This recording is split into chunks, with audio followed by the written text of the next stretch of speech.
گزشتہ 3 سالوں سے کلات کے علاقے کپوتو نچارا پندران سڑک تاحال التوے کا شکار۔ اس روڈ سے روزانہ لوگوں کا آمد و رفت اور ٹرانسپورٹ کو شدید مشکلات کا سامنا کرنا پڑتا ہے۔ اس حوالے سے مختلف سیاسی جماعتوں کے رہنماؤں نے وش نیوز سے گفتگو کرتے ہوئے کہا کہ سرخین نچارا پندران روڈ کے اوپر جو پچھلے 3-4 سالوں سے کارکردگی کی بنیاد پر آج تک سفر کے قابل بھی نہیں ہے۔ نااہل ڈپارٹمنٹ نااہل افسران کی ملی بھگت اور ایڈوانس پیمنٹ دینے کی وجہ سے آج یہ کرپشن کا شکار ہو رہا ہے۔ کہ نہ ہونے کی وجہ سے ہمارے سرخین نچارا پندران کھڈی ان علاقے کے اکثر لوگوں کے مریض رستے میں ہی دم توڑ گئے ہیں۔ یہاں سے ہماری میجارٹی پاپولیشن کلات کی طرف سے نچارا پندران مامتاوے لیڈ آدرکش کاٹیلی تک جاتے ہیں، اور اس طرف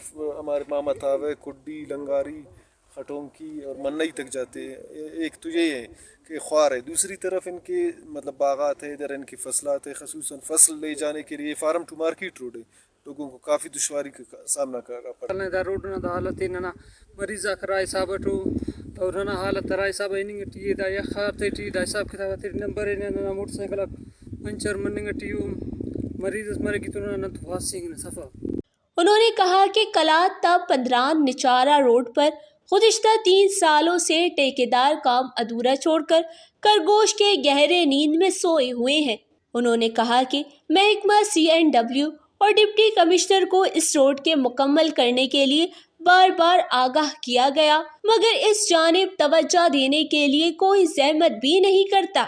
جبکہ ایکسن BNR کی جانب سے وش نیوز کی ٹیم نے کلات ٹو پنجارا پندران کے حوالے سے بات چیت کی تو انہوں نے صوبائی حکومت کی جانب سے فنڈز کی بندش کا بتایا۔